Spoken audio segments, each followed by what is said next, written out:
Esto es Profesional y que entrevistamos a profesionales para conocer su trayectoria. Hoy en Ciudad de Panamá recibimos a José Carrizo. Bienvenido, José. Qué gusto tenerte en Profesional. ¿Y cómo estás? Muy bien, gracias. Muchas gracias por la oportunidad de estar en... Vamos a pronunciarlo en inglés un momentito. Porque claro, por supuesto. Okay, professionally, ¿no? Excelente. Muy bien. Qué detalle, qué honor. Y es que José es profesor de inglés y queremos que nos cuente su amplia trayectoria. Tú, desde muy jovencito, empiezas a sentir esta pasión por el idioma inglés. Cuéntanos un poquito, José. Bueno, de hecho, desde que estaba en colegio, en secundaria, era mi materia favorita. Siempre tuve el deseo de aprender inglés como segundo idioma. No sabía para qué, si era que iba a ser profesor o qué, y tuve la oportunidad de viajar como estudiante de intercambio a Carolina del Norte cuando tenía 17 años. Entonces allí ya aprendí inglés en un año que viví con una familia americana, estadounidense, en Hendersonville, Carolina del Norte. ¿Cuál es la importancia de saber dos idiomas y sobre todo el inglés para todo tipo de profesionales, para estudios, etcétera? Bueno, tenemos que hablar de un tema, un término que se llama lengua franca. La lengua franca han habido muchas a través de la historia.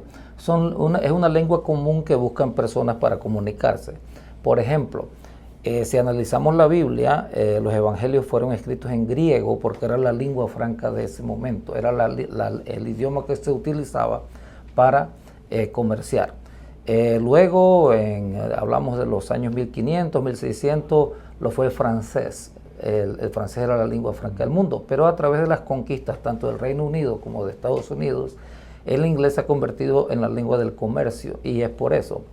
Por ejemplo, esta ciudad de Panamá, hay una reunión de negocios en donde viene un árabe, viene un chino, viene un japonés.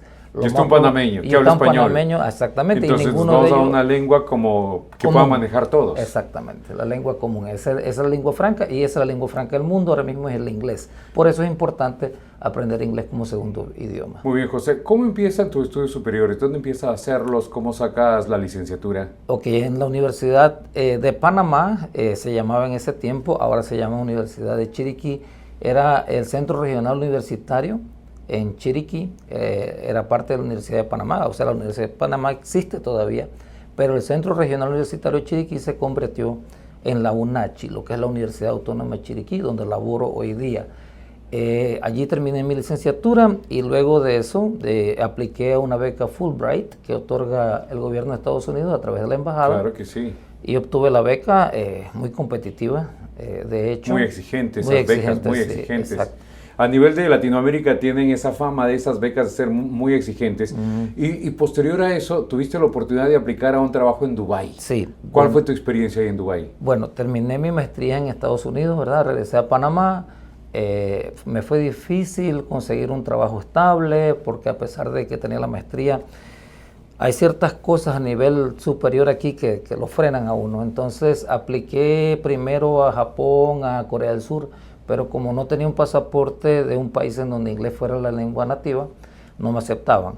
Hasta que finalmente en Dubái yo apliqué, me hicieron una entrevista, primero por teléfono, de 1 hora. Pero en inglés, ya todo en inglés. Todo en inglés, sí. ¿Ya? Y luego me hicieron una entrevista por videollamada. Estamos hablando, esto fue en el 2001. Cuando recién empezaba el tema de las videollamadas. Exactamente. Entonces me hicieron entrevista y viajé, me dieron la oportunidad, me llamaron en junio del 2002 para decirme que ya tenía el trabajo. Entonces me fui a trabajar en la Universidad de Zayed.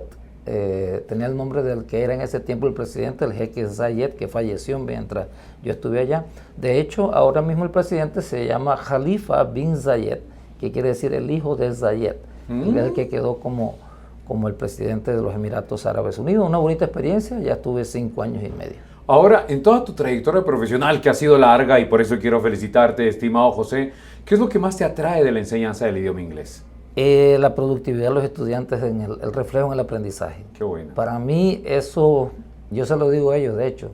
Yo les digo, por ejemplo, me gusta dar mucho la materia de pronunciación y cuando yo escucho cómo los estudiantes mejoran su pronunciación, yo les digo, esto que ustedes están logrando vale más que todo el dinero que me pagan. Claro que sí. Lo que me pagan no se compara a la satisfacción. Con todas las habilidades que ellos están adquiriendo, aprender una segunda lengua. Exactamente. Ahora, ¿cuál crees tú que es uno de los principales problemas que en varias escuelas y colegios, no solamente de Panamá, sino de Latinoamérica, pasamos estudiando muchos años de inglés, pero no aprendemos como deberíamos aprender. Vamos a ver cómo lo enfocamos. Vamos a enfocarlo de distintas maneras. Hay un problema radical que es que a nuestros docentes les falta preparación en dos áreas específicas. Número uno, en el idioma en sí, en el lenguaje, en la estructura del lenguaje. Y número dos, en la metodología de la enseñanza. Wow. Comencemos por allí. Por ejemplo, para mí, un docente de inglés debe conocer toda la estructura completa del idioma, desde los sonidos hasta las oraciones, hasta el párrafo, todo. ¿Cuál es la estructura completa?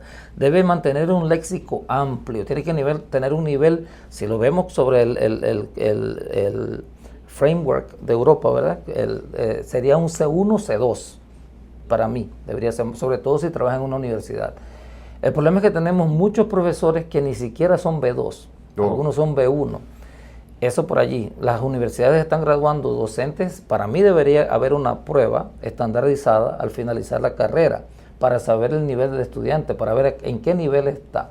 Entonces comenzamos por ahí. No tienen preparación en fonética, en lingüística. Por ejemplo, a mí me duele mucho escuchar a profesores de inglés que dicen, no, es que a mí no me gusta la fonética. Yo lo comparo como que una enfermera me dijera, yo soy enfermera, pero no me gusta canalizar. Porque eso es inherente al idioma. Claro.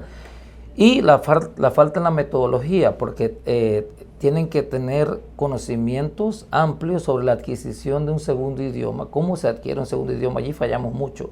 Porque, por ejemplo, le exigimos a los estudiantes hablar inmediatamente y no es así.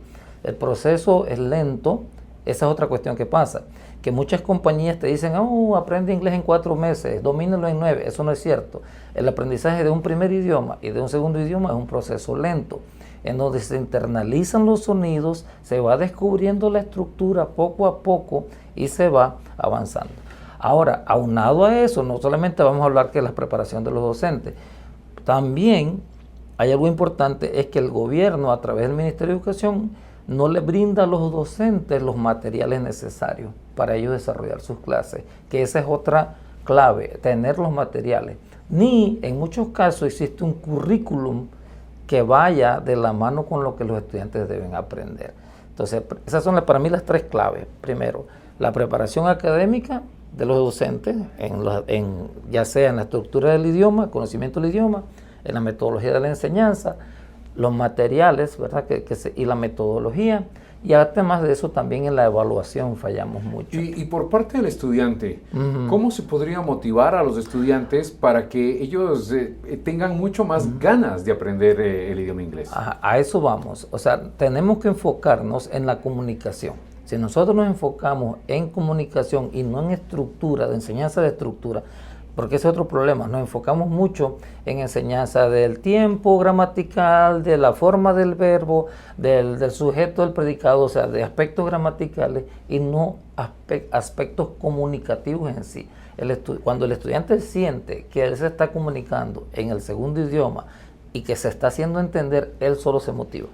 Entonces viene la motivación intrínseca. Ahora, cuéntame, en toda tu experiencia, ¿has hecho algún tipo de material? ¿Has escrito un libro en el idioma inglés? ¿Cuál ha sido tu trabajo en esta área? Bueno, no lo he publicado, próximamente espero publicarlo. Claro, es un manual de fonética. De hecho, yo tengo varios años estar utilizándolo en la Universidad Autónoma de Chiriquí y algunos colegas me lo han pedido para utilizarlo en otras universidades también. Es un manual en donde lo voy a tener en inglés y en español. En español se va a llamar ¿Cómo puedo mejorar mi pronunciación del inglés? Porque se enfoca de una manera de un contraste y comparación de los sistemas fonológicos del español y el inglés. Le doy un ejemplo sencillito. Claro, por favor. La T, la D y la N del español se pronuncian dentalmente. ¿Qué quiere decir dentalmente? Se coloca la punta de la lengua detrás de los dientes y se pronuncia ta, da, na. Pero en inglés esos 3 sonidos son alveolares. La lengua se mueve un poquitito hacia aquí atrás, en donde está el alveolar ridge, que se llama en inglés, y se pronuncia t, d, n. Ese pequeño cambio en la pronunciación ya me mejora la pronunciación. Por ejemplo, la frase hacer, que es el verbo infinitivo, en inglés sería to do, En español, el que habla español diría to do. Claro, to do. Eso, porque no sabes pronunciar, decimos to do. Exacto. Ahora, no debemos enfocarnos mucho en la pronunciación. Lo primero siempre tiene que ser la comunicación. Los idiomas son para comunicarse. Pero el manual, hablando específicamente del material que me preguntaste, el manual lo diseñé para ayudar a mis estudiantes de la licenciatura en inglés. Pero también va a estar hecho para personas que dicen, bueno, yo quiero, está bien, yo hablo inglés, pero tengo un acento, quiero mejorar mi pronunciación, y entonces lo voy a escribir en español también para ellos.